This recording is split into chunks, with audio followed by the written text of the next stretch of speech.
चलिए सॉरी। आज से हम आपके साथ जो चर्चा करनी स्टार्ट करेंगे वो हम बात करेंगे काय पर, इंडियन कॉन्ट्रैक्ट एक्ट पर। कोई दिक्कत तो नहीं है? इस पर हम बात करेंगे इंडियन कॉन्ट्रैक्ट एक्ट। और जो ये बुक है, ये बुक कौन सी है? उस बुक का मैं अगर यहाँ पर नाम लिख लूं, तो जिस बुक से हम पढ़ना स्टार्ट कर रहे हैं ये है डॉक्टर आर के बांगिया सर वाली बुक। ठीक है, डॉक्टर आर के बांगिया सर की जो बुक है उस पर हम बात कर रहे हैं। और ये बुक जब आप मार्केट से जाके देखोगे तो आपको किस नाम से मिलने वाली है? कॉन्ट्रैक्ट फर्स्ट के नाम से आपको मिलने वाली है। ठीक है जी, चलिए। तो अब यहाँ पर ध्यान देना एक बार में सबसे पहले इसके इंडेक्स पर हम चर्चा कर लें। ठीक है, एक बार हम सबसे पहले इसके इंडेक्स पर हम चर्चा कर लेते। तो सबसे पहले देखना क्या लिखा हुआ है, इंडियन कॉन्ट्रैक्ट एक्ट। ठीक है, इसका जो चैप्टर नंबर 1 है, चैप्टर नंबर 1 में हम किस चीज के बारे में बात करेंगे? सबसे पहले आ रहा है फॉर्मेशन ऑफ कॉन्ट्रैक्ट। ठीक है, चैप्टर नंबर फर्स्ट का नाम याद रखना। चैप्टर नंबर फर्स्ट का नाम है फॉर्मेशन ऑफ कॉन्ट्रैक्ट।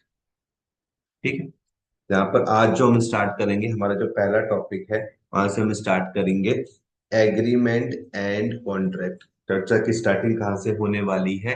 चर्चा की स्टार्टिंग होगी भैया एग्रीमेंट एंड कॉन्ट्रैक्ट। ठीक है, यहाँ पर हम सबसे पहले हम बात करेंगे किसमें?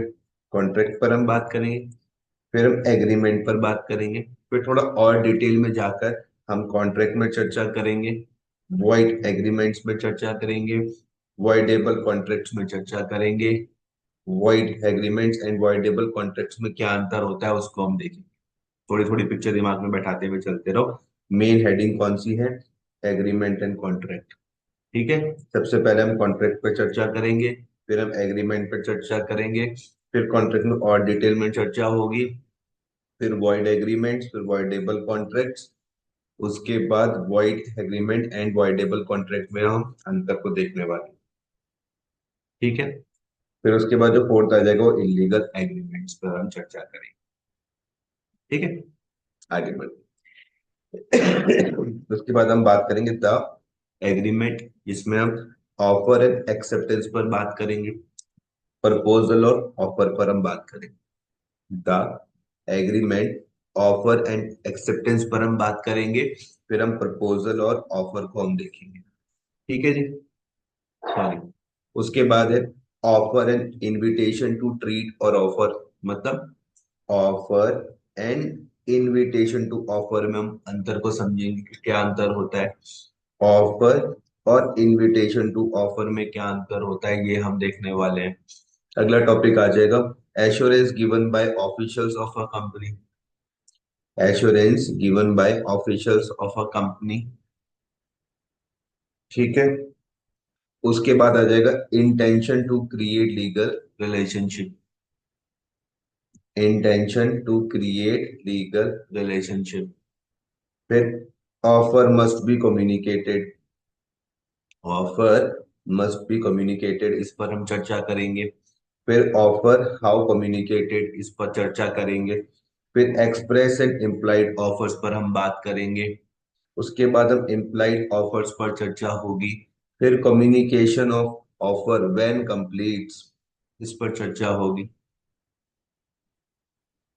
ठीक है, उसके बाद हम देखेंगे आपके साथ एक्सप्रेस है, इम्प्लाइड ऑफर हो गया, फिर इम्प्लाइड ऑफर्स में चर्चा होगी, communication of offer when completes, उसके बाद क्रॉस ऑफर्स, उसके बाद स्पेसिफिक एंड जनरल ऑफर्स, फिर आ जाएगा स्टैंडिंग, फिर आ जाएगा स्टैंडिंग ओपन और कंटिन्यूइंग ऑफर, फिर आ जाएगा लेटर्स ऑफ इंटेंट, ये सब कुछ।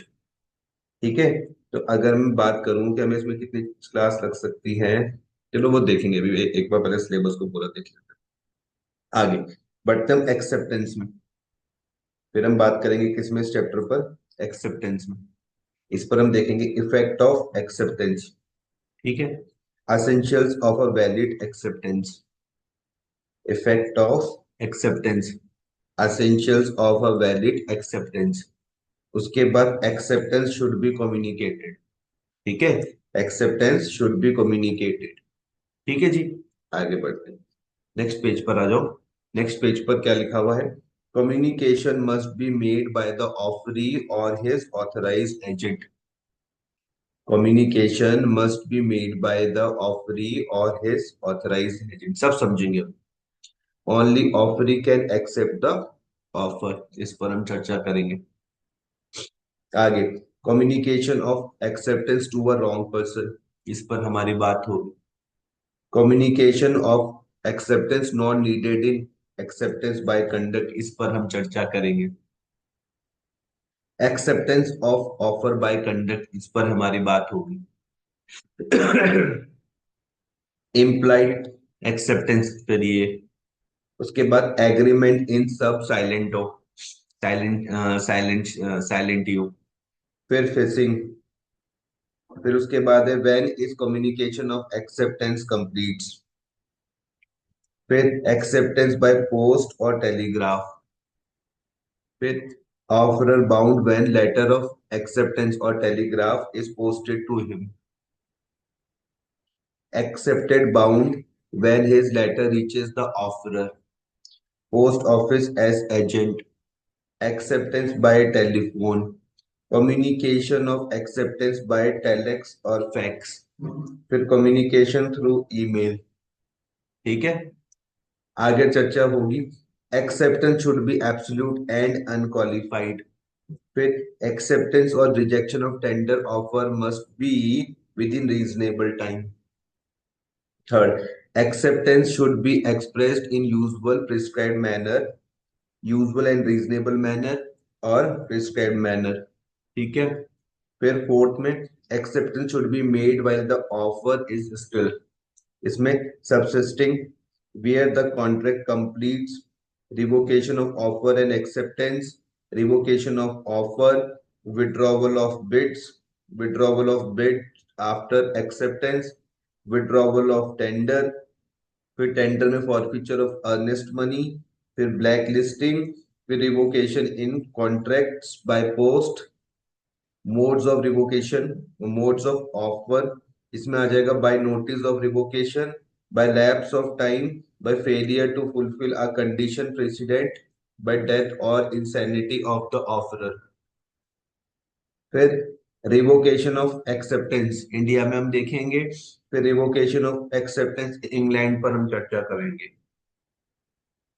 फिर आ जाएगा स्टैंडर्ड फॉर्म कॉन्ट्रैक्ट्स। ठीक है, इस पर हम देखेंगे एक्सक्लूजन और limitation of liability by one party. ठीक है, इसमें हम बात करेंगे there should be contractual document. आगे बढ़ते, there should be no misrepresentation. ठीक है, there should be a reasonable notice of the contractual terms. फिर notice should be contemporaneous with the contract. The terms of the contract should be reasonable. उसके बाद strict interpretation of the exemption clause. फिर fundamental breach of contract. फिर breach of contract, miss representation and fraud. फिर non contractual liability. फिर liability towards third parties. फिर statutory protection, और उसके बाद आ जाएगा पोजीशन इन इंडिया। ठीक है, फिर हम बात करेंगे प्रॉमिसरी एस्टॉपल पर। यहाँ पर हम देखेंगे application of the doctrine against the government. फिर हम देखेंगे no no estoppel when there is no promise. ठीक है, इतना हम करेंगे। ठीक है जी, तो अभी मैंने इस चैप्टर के आपके यहाँ पे जितने भी टॉपिक्स थे उस पे मैंने आपके साथ यहाँ पर अभी चर्चा कर ली है। और अब नेक्स्ट क्लास से, ठीक है, तो हम क्या करेंगे, नेक्स्ट क्लास से स्टार्ट करेंगे एक एक टॉपिक को डिटेल में पढ़ना। ठीक है, तो तब तक टाटा बाय बाय, आपसे मिलते हैं नेक्स्ट क्लास में।